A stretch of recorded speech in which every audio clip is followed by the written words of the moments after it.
All right, Exodus chapter 8, verse 25 is where we're going to start.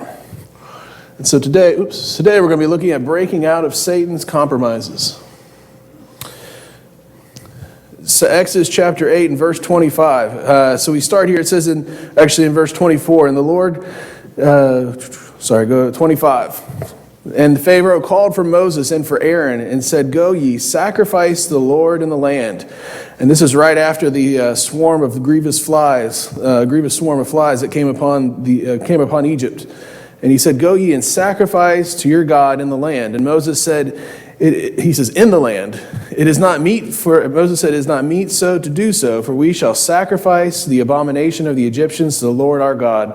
Lo, shall we sacrifice the abomination of the Egyptians before their eyes, and will they not stone us? We will go 3 days' journey into the wilderness and sacrifice the Lord our God, and as he shall command us." And Pharaoh said, I will let you go, that you may sacrifice the Lord your God in the wilderness. Only ye shall not go very far away from me. Entreat for me. And Moses said, "Behold, I go out from thee, and I will entreat the Lord that the swarm of flies may depart from Pharaoh, from his servants, and from his people tomorrow. But let not Pharaoh deal deceitfully any more in not letting the people go to sacrifice to the Lord."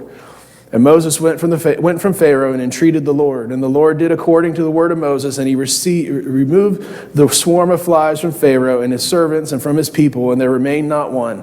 And Pharaoh hardened his heart at this time, neither would he let the people go. So here we have, this is kind of where we're picking up. Again, this is not a study of the plagues and kind of that interaction between Pharaoh and those in Egypt and those plagues that went on. Probably as you would have, I was thinking back, this is last time I really had a study on that was probably when I was in children's church or Sunday school as a kid. And so this is a little bit different study. So we're not going through each one of them and looking, but we're going to pull out from those the interactions that Moses and Pharaoh are having and talk about those temptations that Pharaoh laid before them. But we see here in this example, this passage that we're picking up on around the fourth plague, that Moses has said again, God has given us direction. And and Pharaoh gives him an offer, right? What's he say? "Go ye and sacrifice to God in your land." And we'll look at that a little bit more today. But the idea is here is that Moses knew what God expected.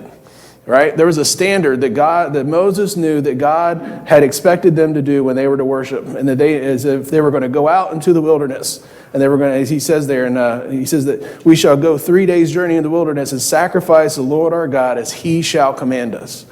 Moses had an understanding of who God was and what God expected, and that God was, that God's expectations far overruled Pharaoh's expectations. Exodus chapter 20, we see that when Moses is upon the mountain and is receiving the law, he says, "Thou shalt not bow thyself down to them, nor serve them, for I, the Lord thy God, am a jealous God, visiting the iniquity of the fathers upon the children unto the third and the fourth generation of them that hate me." He says, "I am a jealous God." See, God doesn't want us having other gods. He doesn't want us worshiping anything else but him. And he says, and so when Moses comes to Pharaoh and Pharaoh says, "Go sacrifice, but go a little ways," Moses says, "That's not enough." And we'll talk about that here in a minute. You see, there's the example that we're seeing in this whole series is there's a struggle that starts to happen between the flesh and the spirit. Galatians chapter 5 and verse 17, "For the flesh lusteth after the spirit, and the spirit against the flesh. For these are contrary the one to the other, so that ye cannot do the things that ye would." We looked in the last series about that when we looked at the basics of our faith, and we talked about when salvation happens, that there's a change in our spiritual DNA, right? We become saved, and our spirit changes, or our spirit becomes alive. And there's this constant struggle between the flesh and the spirit. And we're going to see that in Israel, that this is the example in Israel and that example in us today, how that struggle continues, how we continue to have a struggle between the flesh and the spirit. And in this story, and we know that what God expects of us in Romans chapter 12, in verse 2, it says, "And be not conformed to this world, but be transformed by the renewing of your mind." See, God calls us away. We looked at this several weeks ago. God calls us from the world to worship him, right? It calls us from out of the world, if we can call that, to worship him. And there's a struggle there. And that's what Moses is trying to explain to Pharaoh.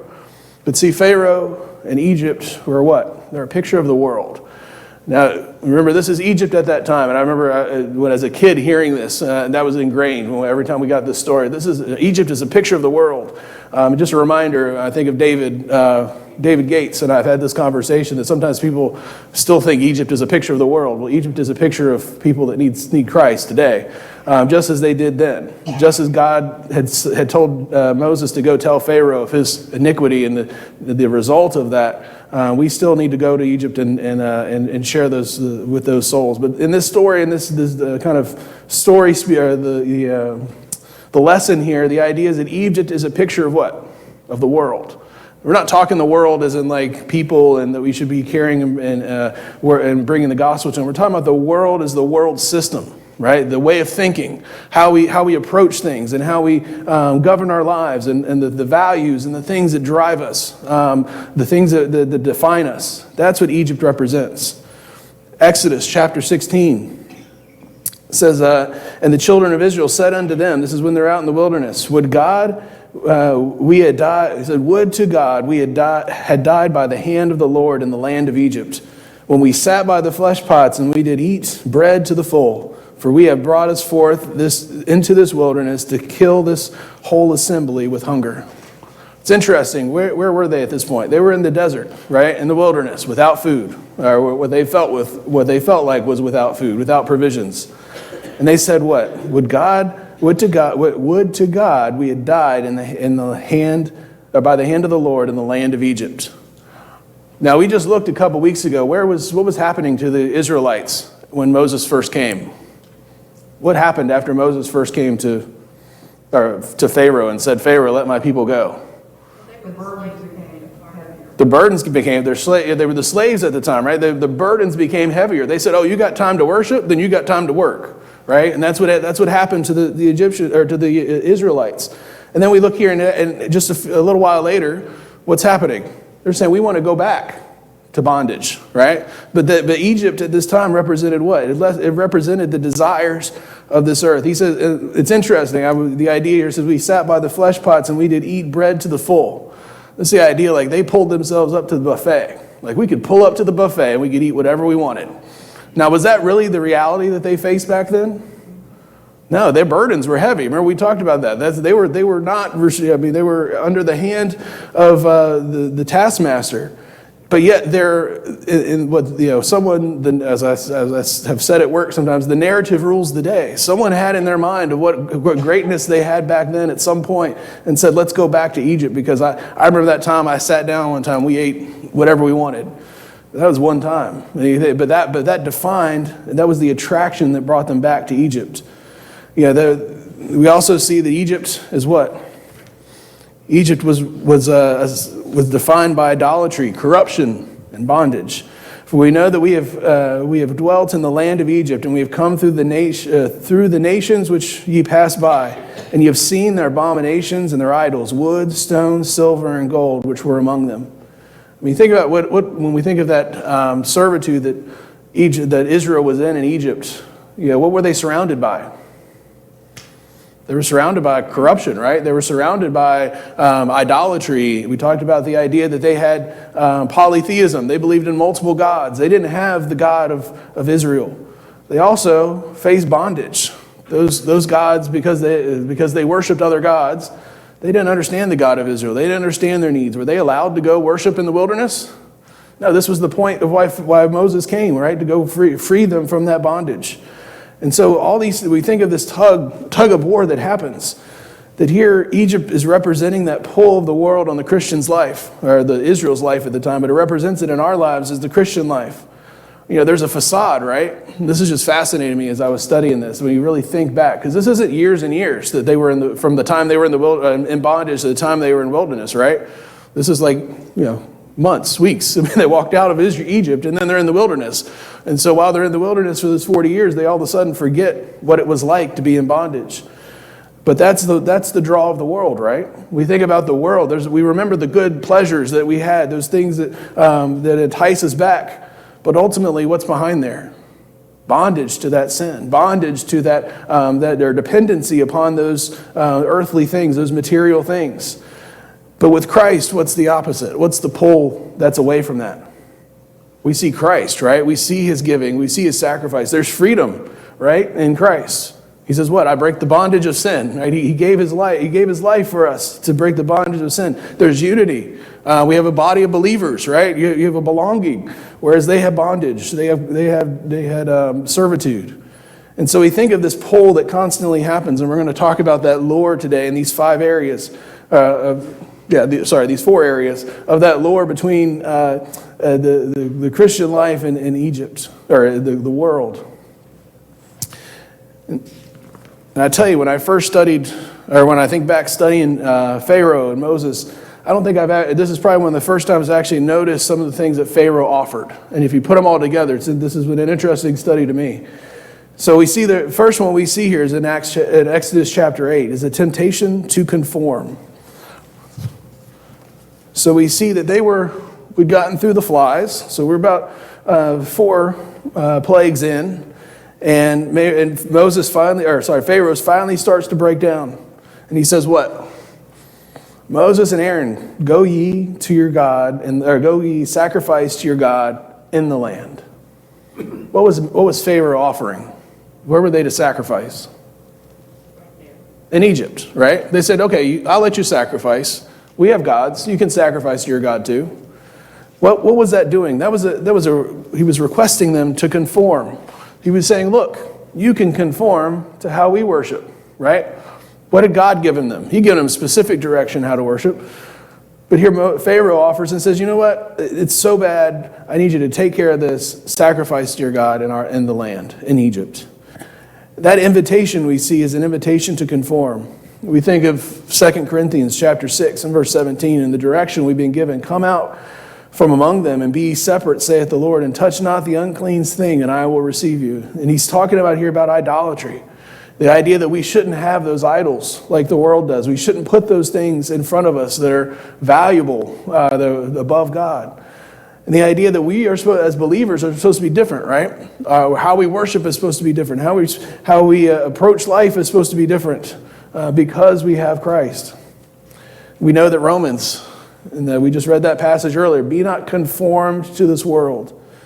The idea of conformity. What does conformity mean? To be like, right? To fit in, right? So we think of water. Water has amazing properties. It's having Rachel as a biology teacher at home and listening into some of her classes. She was talking about the properties of water, and as I was studying this lesson, it reminded me, what are one of the properties of water that make it amazing? What's that? Yeah, hydrogen and oxygen. So it's got a good makeup for us, right? What else? It's liquid. It changes form, right? Freezes. One big one is it forms to the shape that it's in, right?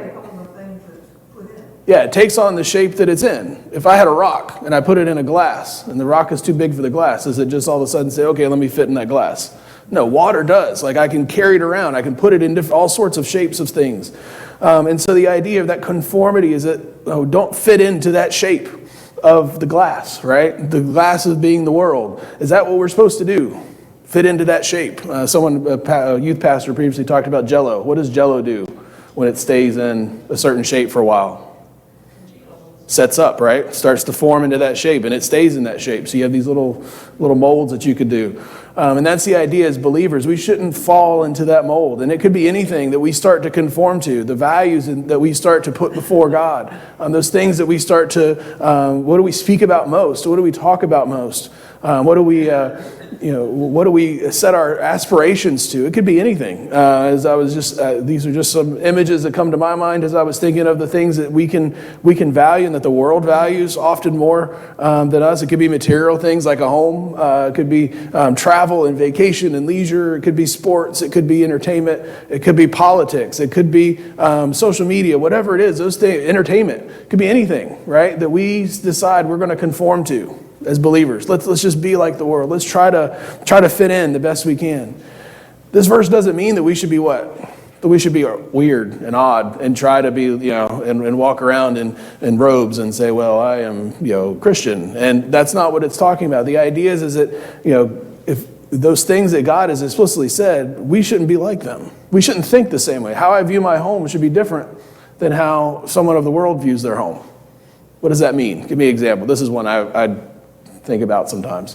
Whenever I have to work on my house, I usually think about this. Like, God didn't ask me to have this house. I've wanted this house sometimes. The idea we think about our home. How do we view our home? Do we view it as a tool? As a place that God has given us, a blessing, a safe place for us to live, to use, to carry on his ministry, or do we use it as our safe haven? Well, that's mine. That's my house. Yeah, thanks God, that's my house. How do we conform? Do we talk about, do we view our leisure life as ours? And we're just we'll live it, we'll come to church and we'll live our church life, and then we'll use our leisure life however we want. We'll just use it, we'll conform to the world around that. As believers, we need to be different, not conform to this world. We need to think differently about the world around us. I use this example. The author of this series, Paul Chappell, he wrote an article a couple weeks back talking about it's time to get back to the new normal. And he said he's heard that phrase of people talking about I want to go back to normal. Remember what was normal before COVID? That's what they're referencing, this idea of where we're at in COVID, and the hope of having a vaccine, and seeing this hopefully clear up this year and going back to a normal. When you hear that, what do you typically think of? Let's go back to normal.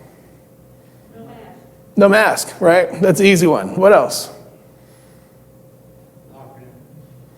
Lockdown, yeah, be able to go out, see people. I mean, think about all the things, going out to events, go see fireworks. I mean, just the basic kind of thing, going to restaurants and be able to eat inside. What's that? I want a good handshake. A good handshake and a hug, right? Those are good things. So he talks about the idea that we think about the new normal, or going back to normal. And as Christians, we should be careful that our normal shouldn't be those earthly things.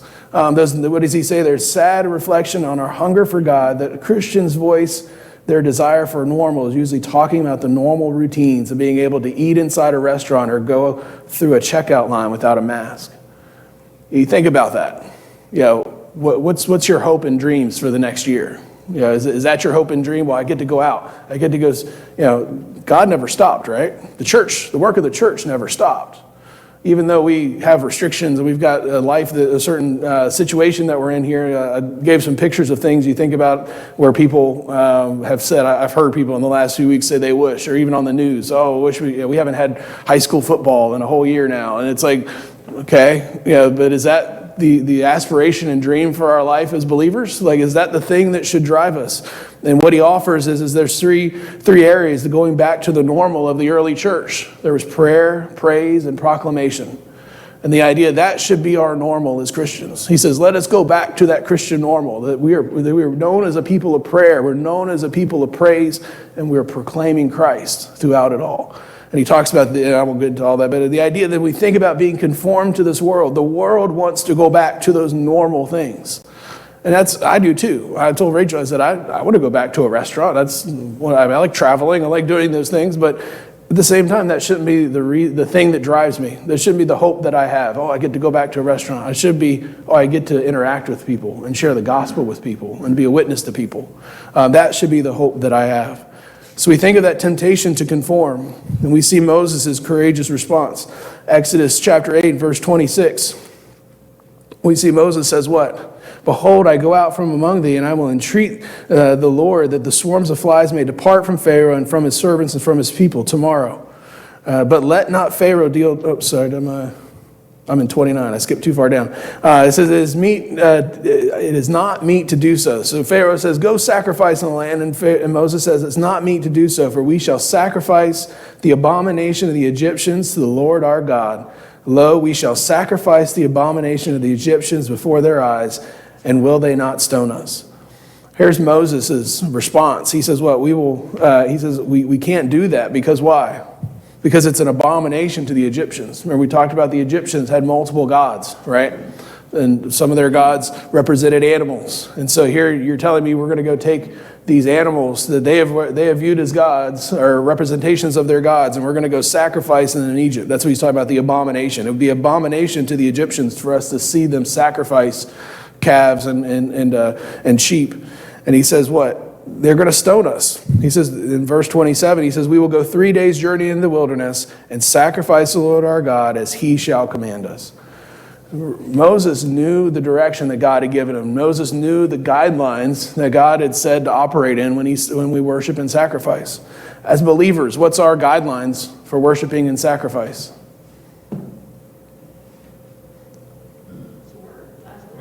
It's God's word, right? So we have guidelines. So what are some of those? Out of God's word, how are we supposed to worship? In spirit and in truth, right? It's not about the appearance, right? It's not about how, it's not the entertainment aspect of it or the feel-good aspect of it, but it's about the spirit and the truth that's in it. And so we think about, as believers, are we conforming our worship to the world? We also see that the next aspect is compromise. Look at verse 28. And Pharaoh said, I will let you go, that ye may sacrifice the Lord your God in the wilderness. Only ye shall not go very far away from me, or very far away, entreat for me. Here, what is Pharaoh's direction here? He says, yeah, I'll let you go. You can go a little bit into the wilderness, but you're not going to go very far away. So think about this as believers. So we have the conformity idea. We'll worship like everybody else or with everybody else, right? And just be like everybody else. And then there's the temptation that's the next one, which is the compromise. We may not be like everybody else, but we're not going to do everything. We're going to give up something.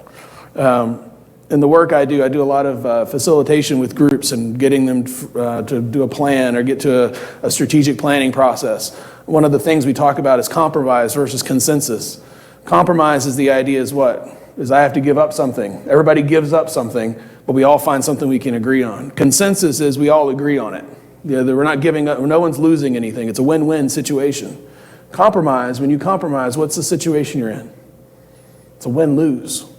And this is where Pharaoh was offering a loss in here to Moses and to what God was asking. He says, only you will not go very far. God had said what? Go 3 days. God had said go at least 3 days, and this is where they were going to worship, and then they were going to do what God commanded them from there.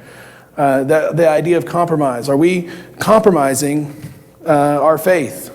Are we saying, I'll go a little ways, but I'm not going to go all the way.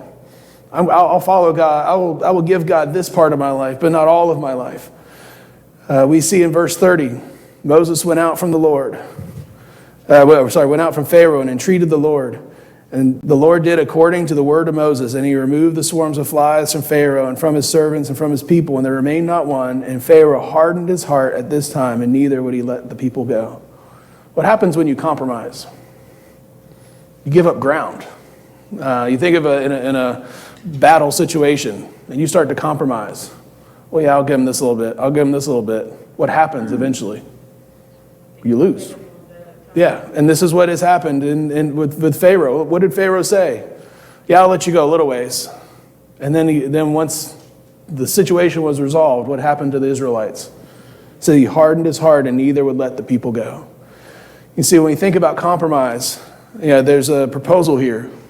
Sorry, I wasn't skipping through, was I? Or did I skip too far? I did. That's why I should look. We think of this compromise. There's a question, there's an approach that Pharaoh has and that Satan has in our lives. He says, follow, worship, and sacrifice. Yeah, you do that stuff on Sunday, but don't get carried away with it. Think about it. That's what the devil wants. Yeah, you can live that life, but don't really commit yourself to it. And that's in James 4:4, what does Christ say, or what does God say about that? Paul, as James is writing here, he says, "Ye adulterers and adulteresses, know not that friendship with the world is enmity with God. Whosoever therefore will be a friend of the world is the enemy of God." And he's not talking about people, right? He's talking about the system. As we said, Jesus was a friend to sinners, right? Those are the people. This is talking about the world system. And what does he consider there? He says, "Ye adulterers and adulteresses." And he's not just talking about people who are in adultery.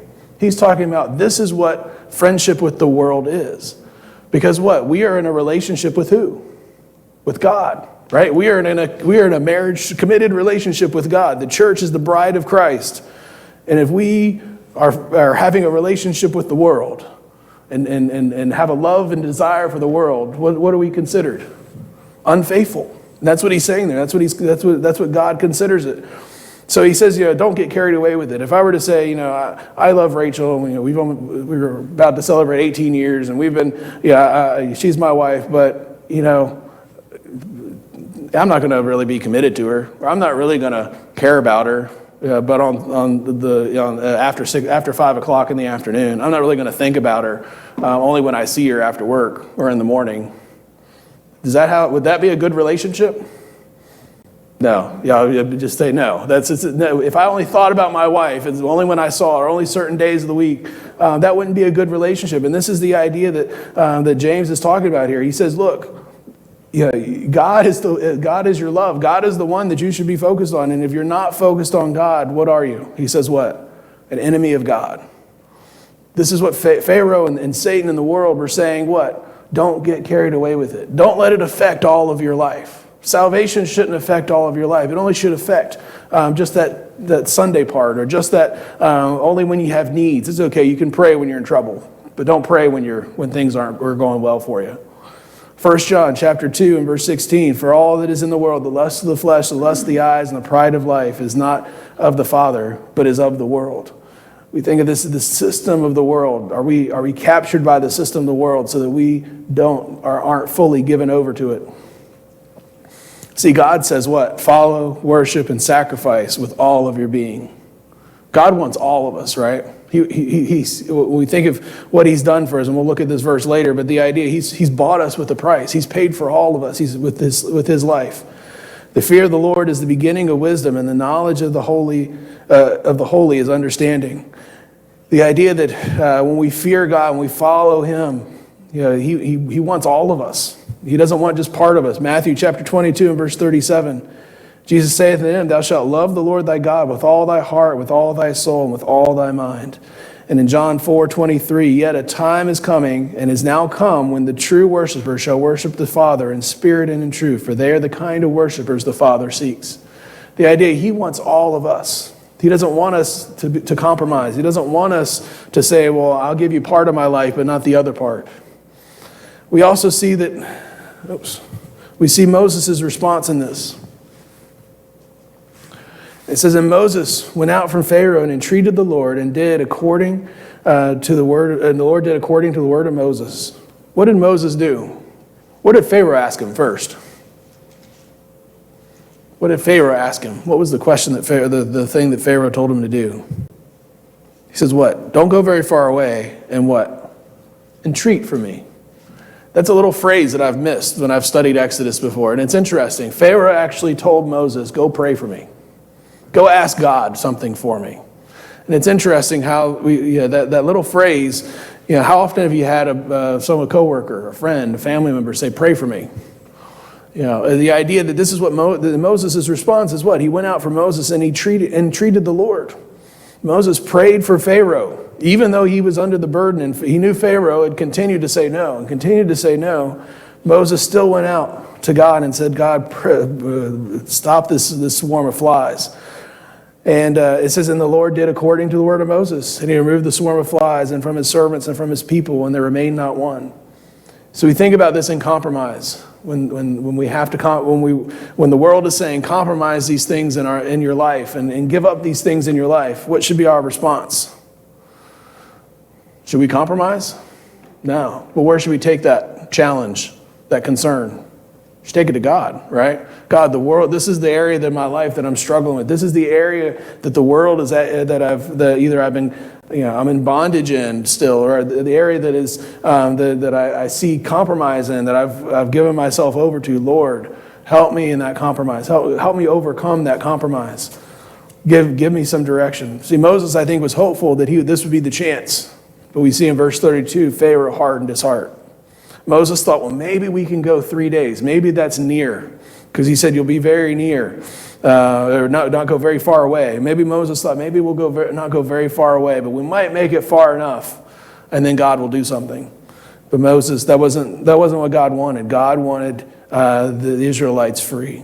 And so Pharaoh hardened his heart again. We see the next temptation, the temptation to corrupt. So we've got conform, just do your thing, but live within the bounds of the world. We've got give up some things, and also don't do everything you should do. Now we've got corruption. And we see go ahead and turn to Exodus chapter 10. We'll skip ahead a little bit in the story. Exodus chapter 10 and verse 8. we see a divine proposal.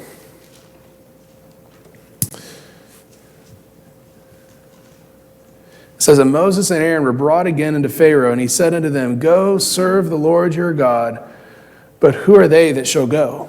Pharaoh is asking here, he says, you can go serve your God, but who's going with you? And you can see he's setting Moses up in this. And he says, and Moses said, we will go with our young and with our old, with our sons and with our daughters, with our flocks and with our herds will we go, for we must hold a feast unto the Lord. And he said unto them, let the Lord be with you, as I will let you go, and your little ones. Look to it, for evil is before you. Not so. Go now, ye that are men, and serve the Lord, for ye did desire, and they were driven from the presence of Pharaoh. So Pharaoh says here, he says what? He says, who's going with you? And Moses' response is everybody, right?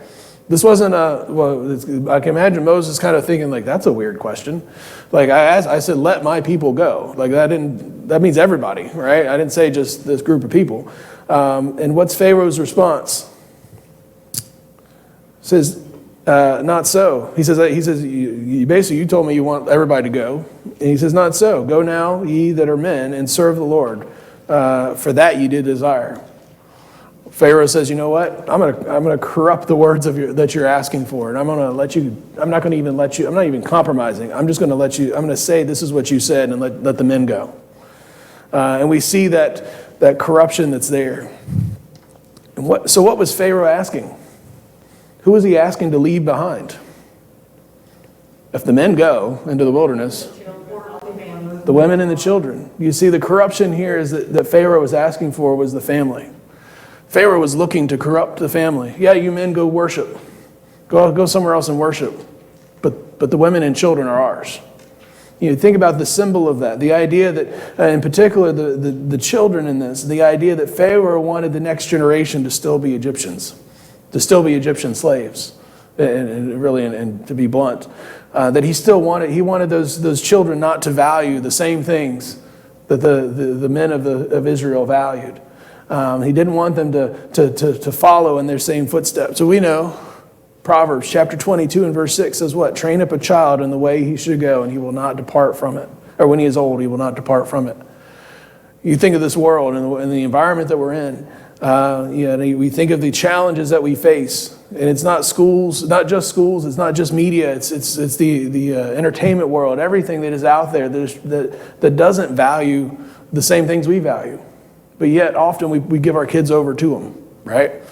And I think, especially in this time where kids are trying to be remote or working remote, I think of those families where they don't have parents at home or can't be at home to watch over the kids. They can't be there during the day, and so now you've got kids that are not able, they're not being trained up, not being watched over, not being taken care of, and they're free to do whatever they want to do. And so I think there's a concern. When we think about believers, do we have a focus on our young people? Are we concerned about the corruption of the family, of our generations, making sure that we're reaching our children? Moses says what? What was Moses' response? Sorry, it says, and Moses and Aaron, so it says down there, it says,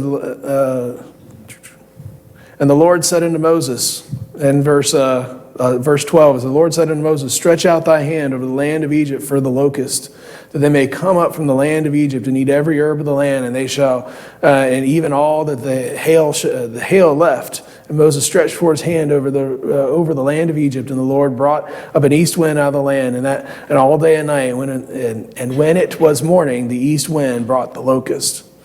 You see, God wasn't going to go for that, right? What did God call them to do? It was still very specific. He says, go, let my people go 3 days in the wilderness and sacrifice. And as Moses said earlier, when he asked him how many people are going, he says, we must hold a feast unto the Lord. How was worship? How did Moses define worship? Was it just, the old people going into an auditorium, and I'm in that group now because I'm teaching this group. All of us old people coming in at 40 and up, coming into a room, or whatever we are in here, and coming into a room and worshiping, and leaving the kids out somewhere else? Or let's just let the kids run amok?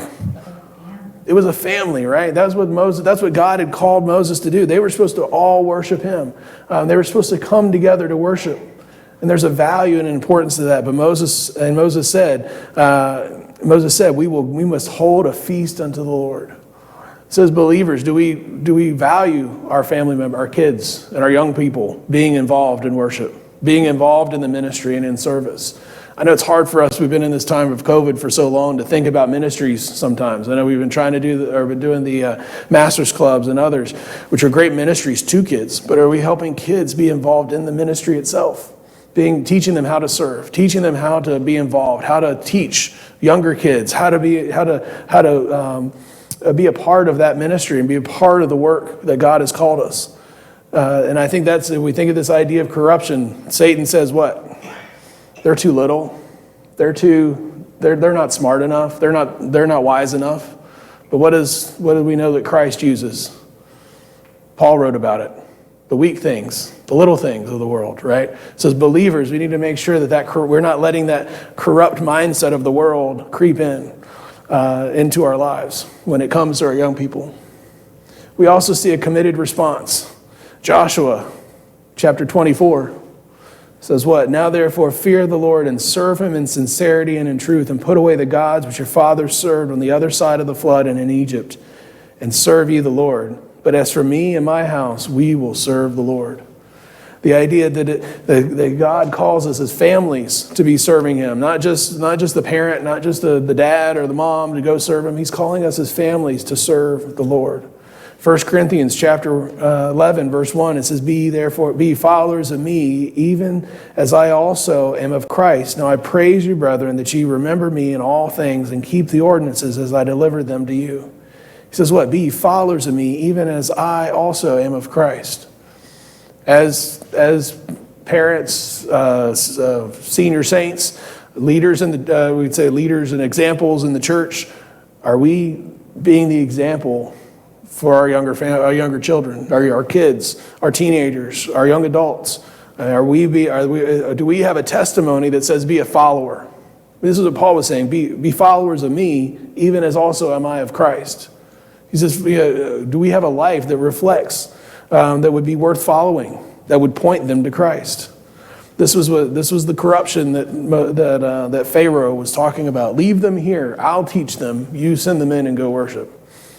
We see here lastly the temptation to concede. Back in Exodus chapter 10 and verse 24. So further down here. So after the plague of the locust, in verse 24, it says, And Pharaoh called unto Moses and said, Go ye, serve the Lord. Only let your flocks and your herds be stayed. Let your little ones also go with you. And Moses said, Thou must give us also sacrifices and burnt offerings, that we may sacrifice unto the Lord our God. Here Pharaoh says what? Take your flocks, take your herds, even take your, but he says, leave your flocks, leave your herds, but take your kids, right? He says, you know what, I will compromise. I told you last time only the men could go. Well, take your kids and family members too, but leave all your stuff. As a believer, he wants us to concede, to give up the blessings, or the things, material things that God has given us to serve him. You see, this was a material concession. He wanted what? Leave all your stuff, but go, and don't use that to serve God. Leave that with me, and you just take the people. But God is what? Is God concerned about our stuff? Should we be concerned about our stuff? We are, as what? As good stewards, right? Is God concerned about our stuff? Yes. Is he concerned whether we have the right stuff or not? Absolutely. So the idea when he talks about material concession, God says, you know what? Or Pharaoh's saying what? Pharaoh's saying, go out and serve, but leave your stuff. Leave the things, the material things that God has given you, that you have worked and been blessed with, but leave those things with me. You see, Luke chapter 12, verse 33 and 34 says what? Sell all that ye have and give alms. Provide yourselves bags which wax not old, a treasure in the heavens that faileth not, where no thief approacheth, neither moth doth corrupt. For there your treasure is, there will your heart be also. You know, at the end of the day, where's our treasure? Is it in the stuff here? No. But is it in the things that we have here? What's he say there? Sell all that ye have and give alms. Are we ready to sell all we have? If God said today, I need you to sell all you have because I'm calling you to do something, would you be willing to do it? I have a heart. This is Pastor Bob Monteith and I have had this conversation before about him. I've talked about it, and I know it's a struggle that I've had when I think of our stuff, our house. I mentioned it, houses and places, and what if God said, "I need y'all to move to some other place to be a missionary right now"? What if He called you to help out in a ministry, not to be a pastor? He may not have called you to preach, but He may have called you to work alongside. Would you be willing to give up your things, your routines? We talked about this earlier. Your routines and the comforts to go serve. This is what we're called to do. See, God has given us those things to serve Him, right? He wants everything we have to be that treasure in heaven. I didn't change the reference on this, I'm sorry, but let every man according as he hath purpose in his heart, so let him give, not grudgingly or of necessity, for God loveth a cheerful giver. We see that God wants us to give. There was spiritual conviction here. Exodus chapter 10 and verse 25. So going back to our passage, Moses says what? What's his response to Pharaoh? Moses said, "Thou must give us also sacrifices and burnt offerings, that we may sacrifice unto the Lord our God. Our cattle also shall go with us. There shall not a hoof be left behind. For therefore must we take to serve the Lord our God, and we know not with which we serve the Lord until we come hither." But the Lord hardened Pharaoh's heart and would not let them go. And Pharaoh said unto them, "Get thee from me, take heed to thyself, see my face no more, for in that day thou seest my face, thou shalt die." And Moses said, "Thou hast spoken well, and I will see thy face no more." See, where was Pharaoh's focus? What was Pharaoh's priority? Pharaoh wanted what? He wanted power. He wanted things, right? Why did he have slave labor to begin with? He wanted wealth and poverty. He wanted to be the most powerful nation in the world, right? He wanted to build his empire. And yet, what does he say here? When Moses says what? You're not going to take this stuff. This is what? He says what? We must take it to serve the Lord our God. The world doesn't understand our missions conference. I'll give it a good example. I'm always amazed by the giving that happens during our missions conference, and that's commendable. And I tell you, I go to work sometimes. I was telling one of my coworkers, it's like, man, can you believe that our church, our relatively smaller congregation, gave this much to missions to see the gospel spread? And she's another believer at church or at work. But I always think about how foreign that is for others to understand. Why would you give money to send people around the world to go tell people about or to spread your religion? And that's what the world sees, right? We want to give of what we've earned to do what? To serve God. And when Pharaoh said what? Leave me your stuff and just hold your stuff back. And that's what Satan wants us to do. He wants in the concession that he has here. He says, you know what? You go serve God. Go spend your time with God all you want, but don't give him your stuff. That's the concession that Satan is asking of us. But God asks for everything. And why does God deserve everything? 1 Chronicles chapter 29, verse 14, "But who am I, and what is my people, that we should be able to offer so willingly after this sort? For all things come of thee, and of thine own have we given thee." Whose stuff is it? It's God's stuff, right? God has given us the blessing, those material blessings. And he says there what? He says, "Who am I, and what is my people, that we should be able to offer?" Sometimes we think of giving and tithing. I don't think many, I know we have a very giving church, so sometimes I feel like it's preaching to the choir in this. But the idea that sometimes we give because we have to. We feel like we're compelled to, right? Well, it's missions conference again. I got to make sure I got to give.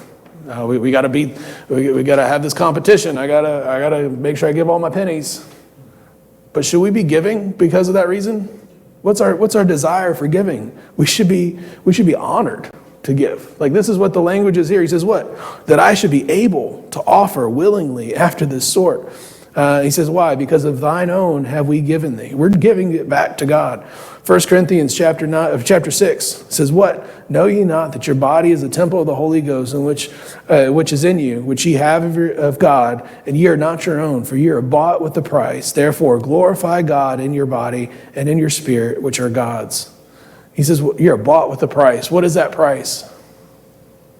The death of Christ on the cross. So we think about what is giving, to spread the gospel, or giving to ministry. What is that compared to Christ giving his life for our sins? It's nothing, right? It should be an honor to us to be able to do that. It's nothing to us, but it's an honor. It should be an honor for us to be able to give to him, a privilege to be able to give, because Christ gave everything. God sent his son to die for us. God gave all. If you want to think of that, God gave all for us. Why do we hold back?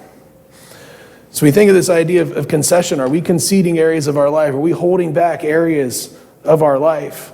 I'll read this last kind of summary here out of the book, because I think he explains it pretty well.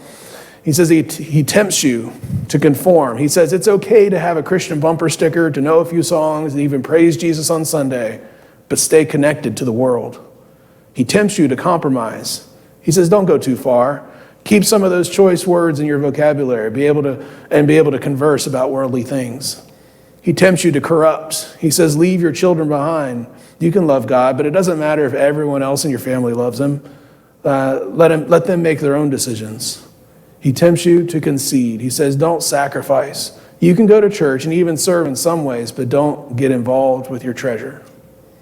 Are we believing those lies and those temptations? 1 Corinthians chapter 10 and verse 13 says, there's no temptation taken you that is common to man, but God is faithful, who will not suffer you to be tempted above that you're able.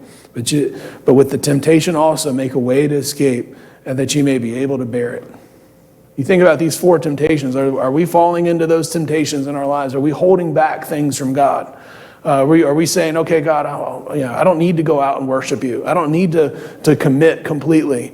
I'm okay not going all in, not completely committed to you. Matthew chapter 4 and verse 4 says, but he answered and said, as it is written, man shall not live by bread alone, but by every word that proceedeth out of the mouth of God. Where's our focus? Where's our priority today? We see where Moses was. Moses says what? We're not giving up. We're not giving up our kids. We're not giving up the things that God, the blessings that God has given us. These are God's, right? The kids, the things, the way they worship. Those were God's. Those were given by God, and those were going to be His to control. And Moses stood firm on his convictions on that. In our lives today, are we standing firm? Have we given place? As Brother Andy preached on Sunday? Are we giving place to the devil?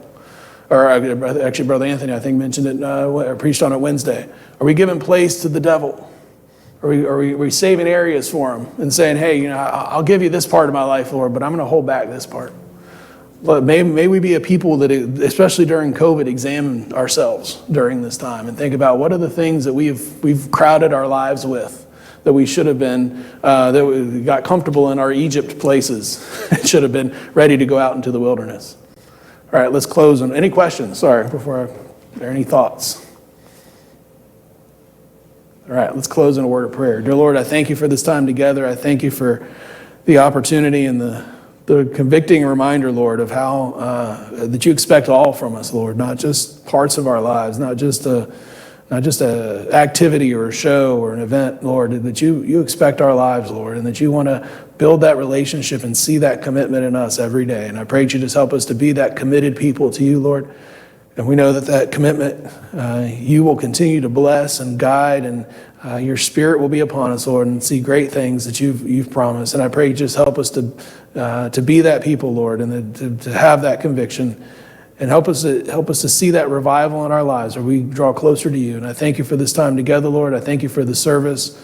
And I just pray that you bless the service and help us to have our hearts and minds ready for you, and that everything's done for your honor and your glory. In Jesus' name we pray. Amen.